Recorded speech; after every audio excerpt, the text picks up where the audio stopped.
Selamat pagi pemirsa, apa kabar Anda pada pagi hari ini? Senang sekali saya Ibnu Fadil dapat menemani Anda di Berita Kaltim hari ini.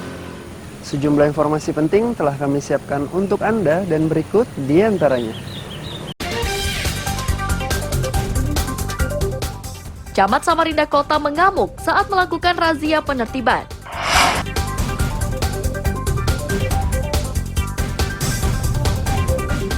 Ratusan mahasiswa dari berbagai perguruan tinggi berdemonstrasi di DPRD Kaltim.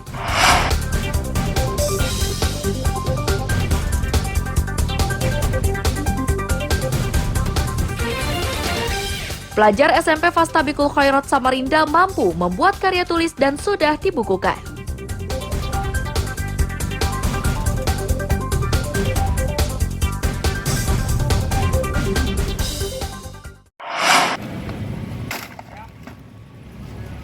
Camat Samarinda Kota, Anis Siswantini tak mampu menahan emosinya saat menemukan peralatan pedagang kaki lima yang ditaruh di trotoar dan bahu jalan. Menggunakan sebatang besi, Anis Siswantini menghancurkan beberapa kursi dari plastik dan kayu. Peralatan pedagang ini ditemukan di Jalan Arif Rahman Hakim dan Danau Tuoti.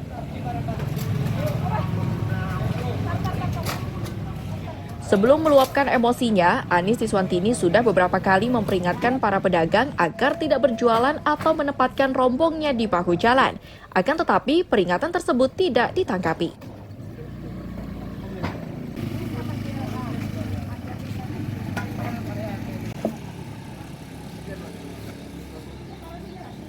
Ya, kami ini sebetulnya ya sabar-sabar sih ya. Dihimbau sudah berkali-kali sudah, ya kan? Tapi tetap aja. Jadi untuk PKL yang di sini Bu, gimana kondisinya Bu? Ya, dia kan kadang-kadang jam 2 sudah buka. Sedangkan rombongnya ditinggal begitu aja. Kan kumuh nih di pinggir jalan protokol. Siap. Saya kan tidak mau seperti itu. Sudah banyak yang kami tertibkan. Artinya harus dia berpikir dengan yang lain sudah ditertibkan. Jangan ikut-ikut lagi gitu loh. Kami akan tertibkan setiap hari. Satpol PP yang ada di kecamatan itu selalu patroli. Jadi dia setiap hari ada sasaran yang seperti ini dan intinya. Selain menghancurkan beberapa peralatan pedagang, Anis juga menyita peralatan berjualan, mulai terpal, termostasi, dan beberapa peralatan lainnya. Anis Siswantini memastikan razia penertiban ini akan terus dilakukan hingga wajah kota Samarinda lebih bersih dan sehat. Amir Hamzah Iswanto melaporkan dari Samarinda.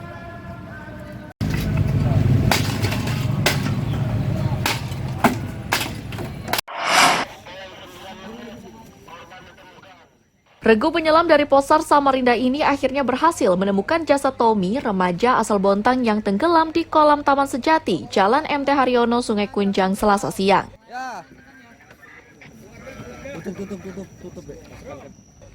Pengelola kebun di Taman Sejati menyatakan sudah memperingatkan anak-anak itu agar tidak berenang di tempat tersebut.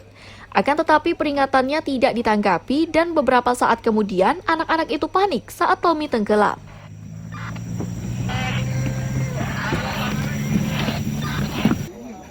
Petugas pulang tuh baru Mandian? hari-hari. Oh, hari-hari. Tuh kawannya nah. Tuh kawannya. Ibu pas posisi tadi di mana Bu? Di kebun. Mengingatkan Bu ya. Sudah sempat mengingatkan lah. Teriaki tapi nak menghiraukan. Oh iya. Memang tiap hari di sini mandi ya? Tiap hari ya? Kebun di sini Kak Bu atau apa? Iya, itu kebunku di atas. Oh, kebun pisang ya. Aku tadi di kebun mulai tadi pagi. Waktu mandi banyak orangnya di sini Bu? Kan waktu bekerja ada anak-anaknya tidak mandi, sudah bekerja pulang. Baru mereka turunan. Oh.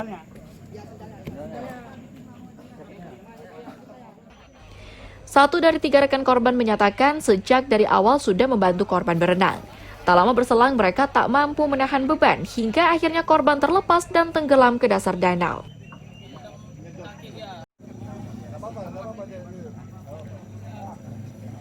Loncat gitu ya, loncat. Tapi itu dalam kita jagain Om berdua Om. Kita jagain kan Om, kan agak dalam itu cari posisi nih.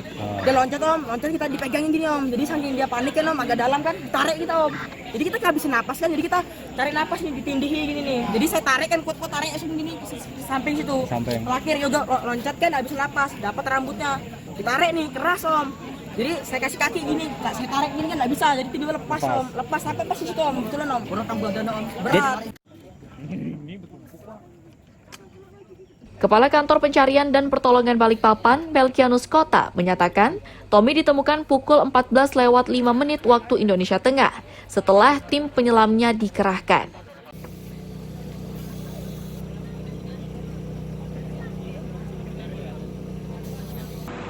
Jadi terima informasi dari tim di lapangan bahwa pada pukul 14.05 korban berhasil ditemukan dalam kondisi MD oleh teman-teman yang melakukan penyelaman. Untuk itu, pelaksanaan kegiatan operasi SAR kami nyatakan selesai dan kami usulkan untuk ditutup. Usai diidentifikasi, jasad Tommy dievakuasi ke rumah kerabatnya di Jalan Cendana sebelum diserahkan kepada keluarganya. Amir Hamzah dan Iswanto melaporkan dari Samarinda.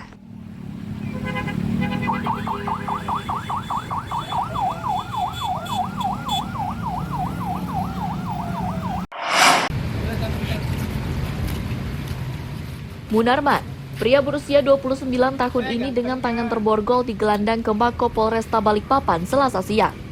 Munarman ditangkap karena dituduh menipu sejumlah orang dengan modus investasi bodong. Saat beraksi, pelaku menawari keuntungan 15% asal bersedia berinvestasi di usaha alat berat yang dijalankannya.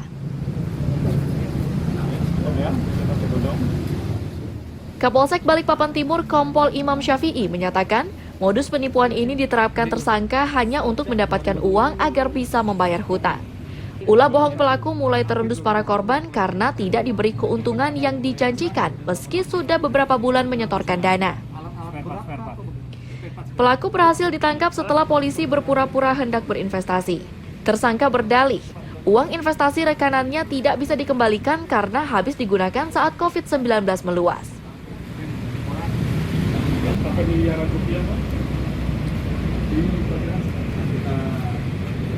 Kemudian mendapat laporan tersebut, anggota kami langsung melakukan penyelidikan ke daerah Tritip untuk memancing supaya pelaku datang ke lokasi korban tersebut.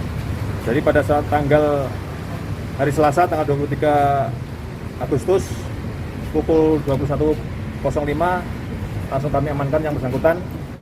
Modusnya si pelaku menawarkan modal untuk berinvestasi, kemudian sebesar 5 juta di bidang e-wallet. Meski berdalih seperti itu, namun ancaman pidana 5 tahun penjara tak mampu ia lepaskan. Amir Hamzah, David Purba melaporkan dari Balikpapan. Kondisi corona. Oh, corona. Jadi jalan yang tak berputar ya. Itu bisnis apa kemarin, Mas?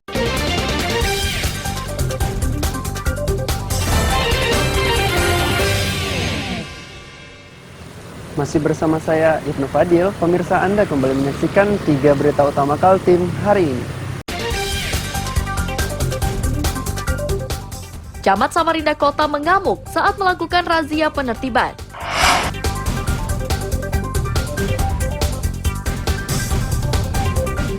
Ratusan mahasiswa dari berbagai perguruan tinggi berdemonstrasi di DPRD Kaltim.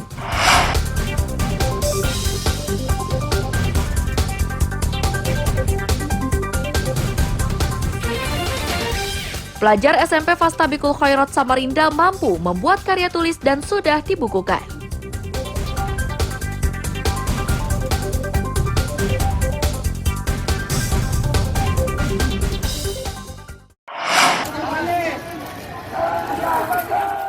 Sejumlah mahasiswa tengah berupaya menyingkirkan kawat berduri yang menutupi pintu masuk gedung DPRD Kaltim Selasa sore.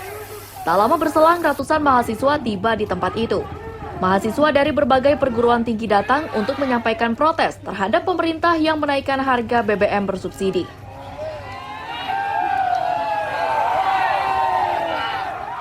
Kebijakan itu diprotes karena dinilai sangat memberatkan, terutama bagi warga berpenghasilan kecil.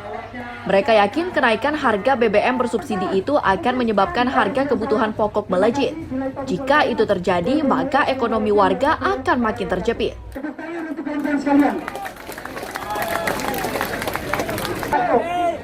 Apa yang terjadi kawan-kawan sekalian? Kenaikan BBM itu bukan kebijakan yang bijaksana, itu kebijakan yang dibajak, nggak tahu siapa yang bajak. Yang jelas itu bukan kebijakan yang bijaksana.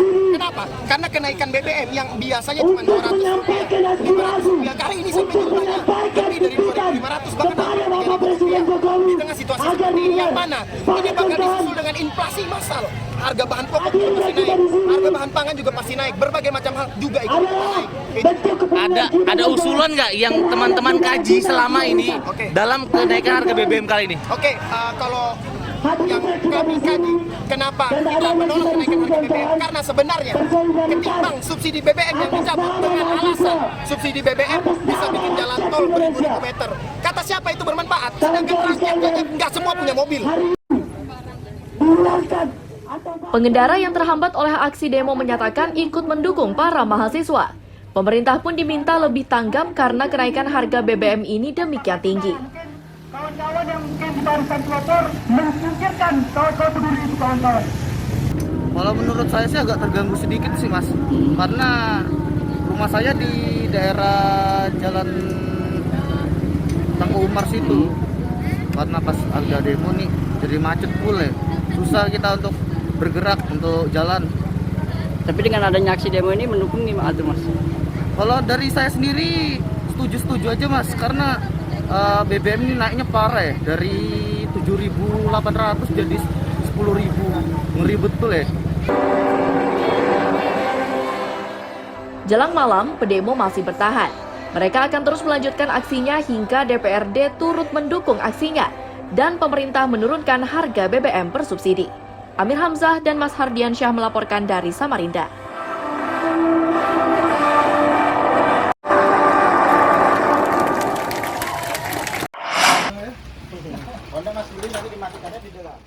Dinas Perindustrian dan Perdagangan Kutai Kartanegara menemukan aliran listrik yang dipasang secara ilegal di Pasar Mangkurawang 1 dan 2. Ulah nakal itu terungkap saat Dinas Perindustrian dan Perdagangan menggelar razia jaringan listrik Selasa siang menyusul pembengkakan tagihan listrik di pasar tersebut.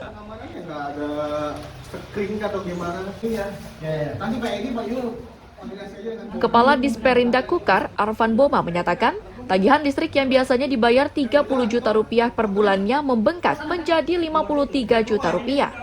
Kondisi yang terjadi sejak 4 bulan terakhir itu menimbulkan kecurigaan, hingga akhirnya mereka turun ke lapangan dan melakukan razia instalasi listrik.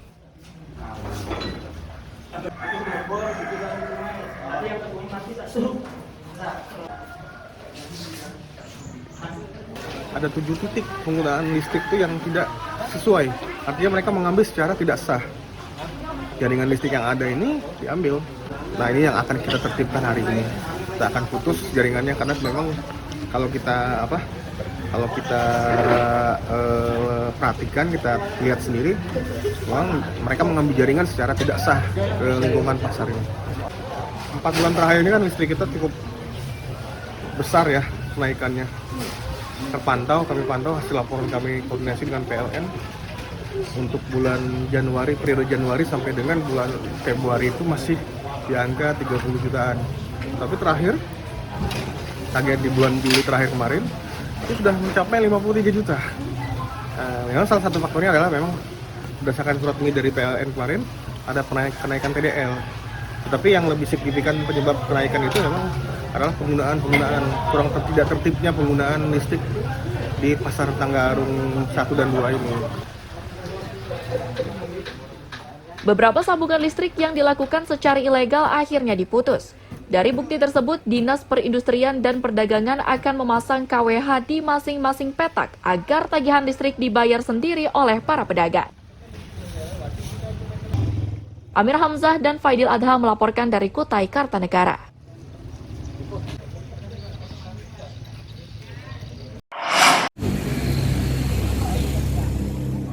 Membawa baliho bertuliskan nada protes, sekelompok mahasiswa bersama warga Desa Puan Cepak, Kecamatan Muara Kaman, Kutai Kartanegara berdemonstrasi di depan kantor Dinas Perkebunan Kalimantan Timur di Samarinda.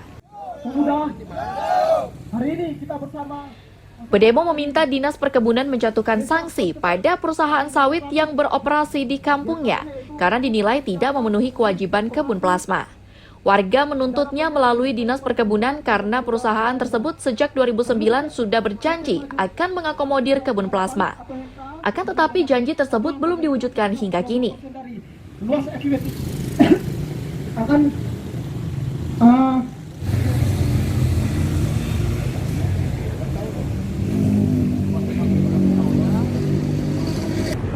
kami turun aksi ataupun demonstrasi bersama Pemkri bersama Desa Percepat yang memang sampai hari ini apa yang menjadi hak-hak dari masyarakat Desa Percepat atas PT MKH atau PT Maju Kalimantan Hadapan sampai hari ini belum terpenuhi. Dalam hal ini adalah pembangunan 20% perkebunan kelapa sawit atau plasma untuk masyarakat Desa Percepat. Bayangkan dari tahun 2009 buat perjanjian sampai dengan tahun 2022 ini terkait dengan plasma tersebut, pembangunan plasma tersebut tidak terpenuhi.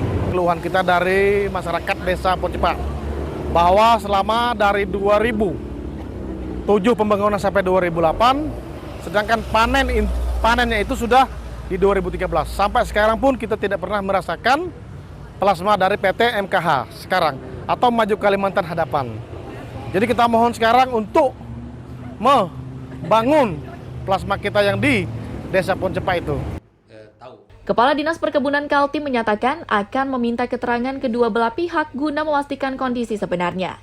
Jika proses mediasi gagal dilakukan, maka Dinas Perkebunan mempersilakan pada pihak-pihak yang ingin menyelesaikan perkara ini melalui jalur hukum. Terkait tuntutan masyarakat tadi kan ada dua disampaikan oleh mahasiswanya tadi, demikian juga oleh Pak Ferry tadi.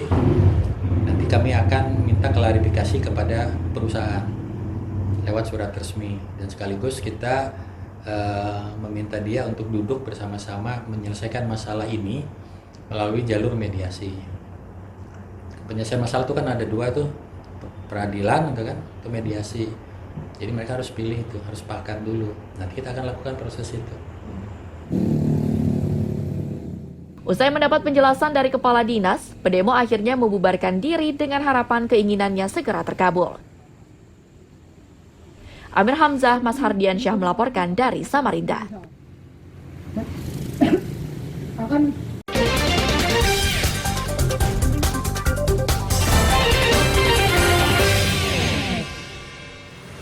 Masih bersama saya Ibnu Fadil, pemirsa Anda kembali menyaksikan 3 berita utama Kaltim hari ini.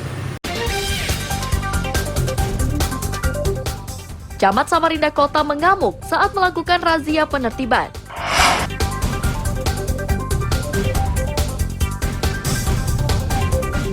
Ratusan mahasiswa dari berbagai perguruan tinggi berdemonstrasi di DPRD Kaltim.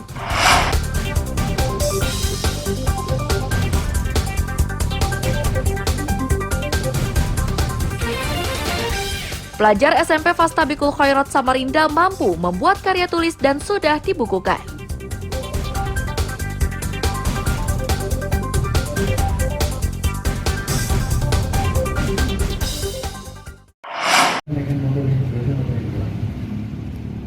Pasukan motor ini gabungan dari Manggala Agni, BPBD, tentara, dan polisi di Kabupaten Berau. Mereka disatukan menjadi tim gabungan patroli terpadu pencegahan kebakaran hutan dan lahan. Jumlah tim gabungan ini sebanyak 200 orang dan akan disebar di 11 kecamatan se-Kabupaten Berau.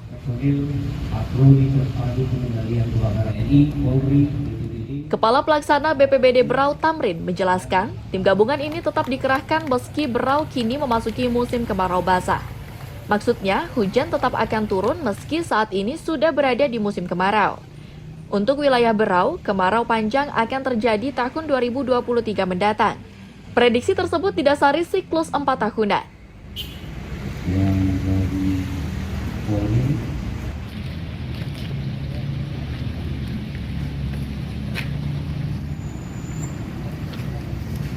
Sebenarnya saat ini adalah sudah masuk musim kemarau, tapi sifatnya adalah kemarau basah. Istilah dari Badan Meteorologi, Klimatologi, dan Geofisika.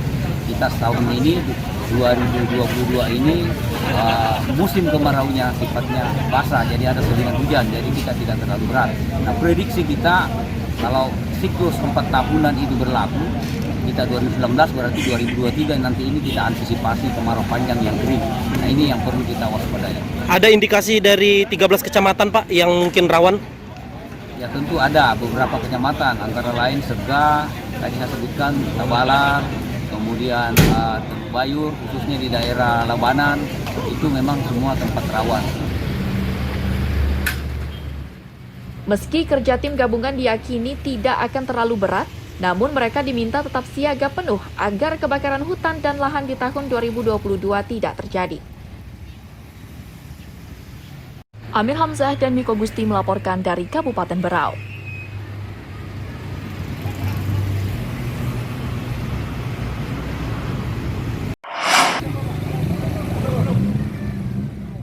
Polisi dari Polresta Balikpapan Selasa siang membagikan paket sembako kepada pengemudi angkot di Terminal Balikpapan Permai. Pembagian sembako secara mendadak ini sempat mengagetkan para pengemudi. Mereka mengira polisi yang datang dengan membawa bayangkari itu bertujuan untuk melakukan razia. Rasa kaget ini berubah senang setelah mereka mendapatkan paket sembako. Satu jalan ya.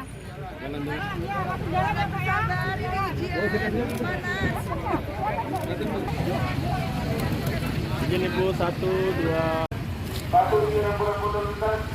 Sekali juga Pak, alhamdulillah ada keluar begini kayak sembako Pak. Makasih banyak Pak. Baru ini dapat bantuan Pak ya? Baru kali ini Pak. Setelah BBM naik ya Pak ya? Iya Pak, betul. Apa aja Pak bantuannya Pak? Sembako Pak ya? Sembako Pak, ada beras, ada Indomie Pak, macam-macam itu. Bisa bantu perekonomian keluarga meskipun sedikit ya? Iya, biarpun sedikit. Yang penting kita syukuri Pak. Syukuri Pak ya. Berdampak sekali masyarakat BBM Iya ini. Pak. Penumpang sepi gimana? Sepi Pak ya? Betul ini Pak. Dan izin. Kapolresta Balikpapan Komisaris Besar Polisi Vincentius Tirdi Hatmiarso menyatakan, bantuan untuk pengemudi angkot ini program dari Kapolri. Tujuannya untuk meringankan beban para supir yang terdampak oleh kenaikan harga BBM bersubsidi. Jalan. Beserta seluruh staf dan bayangkari memberikan bantuan bagi para pengemudi angkutan kota yang terdampak akibat kenaikan BBM. Sesuai dengan arahan dari Bapak Kapolri, hari ini kita laksanakan kegiatan di Terminal Balikpapan Permai. Ada berapa banyak paket yang disebar? Hari ini kami laksanakan kegiatan 200 paket sembako bagi pengemudi angkutan kota. Ya, silakan lanjut. Pembagian paket sembako dari kepolisian ini akan dilakukan secara bertahap. Kelompok-kelompok yang akan diberikan yakni mereka yang terdampak langsung oleh kenaikan harga BBM bersubsidi. Amir Hamzah dan David Purba melaporkan dari Balikpapan.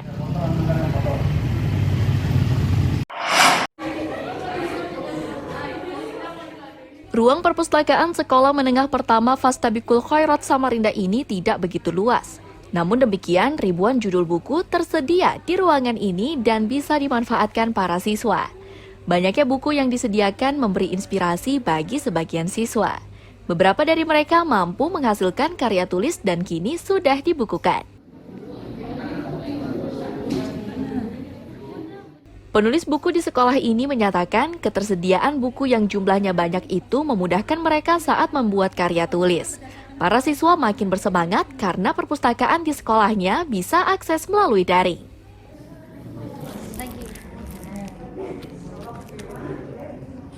Nah, yang berdua kan bisa nanya tentang e-culting, aplikasi e-culting. Akhirnya udah jadi 2 bukunya. Udah ada 2 buku ya. Nah itu berapa lama satu bukunya? Satu buku itu kira-kira 5 bulan bikinnya. 5 bulan.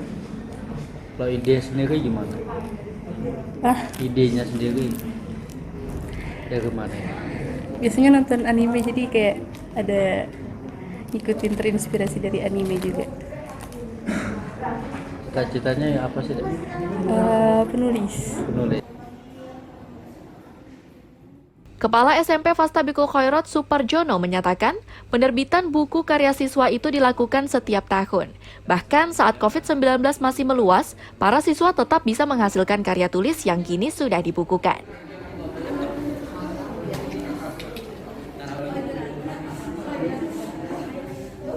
Di kita alhamdulillah untuk dunia literasi ya, alhamdulillah literasi kita berjalan dan anak-anak juga kita ada bimbingan dari Ibu Rahma, alhamdulillah sama teman-teman dari Guru Bahasa Indonesia. Alhamdulillah setiap tahunnya kita menerbitkan buku-buku yang memang luar biasa. Anak-anak dengan anak-anak ini bisa berliterasi, bisa membaca, alhamdulillah mereka bisa menulis. Alhamdulillah dengan kondisi kemarin corona pun anak-anak ini sangat antusias, luar biasa. Anak-anak bisa mempunyai suatu karya yang bisa dipublikasikan, dan kita juga alhamdulillah sudah punya ISBN Bu. Ya, ISBN kita sudah punya, jadi sekolah kita atau yayasan kita itu bisa menerbitkan buku sendiri. Sekolah ini pun menyediakan ruang khusus bagi siswa yang memiliki bakat di bidang tarik suara. Berbagai fasilitas ini disediakan agar alumni sekolah ini tidak hanya pandai dalam ilmu pengetahuan, namun juga memiliki keahlian berdasarkan bakat dan minat. Amir Hamzah, Mas Hardiansyah melaporkan dari Samarinda.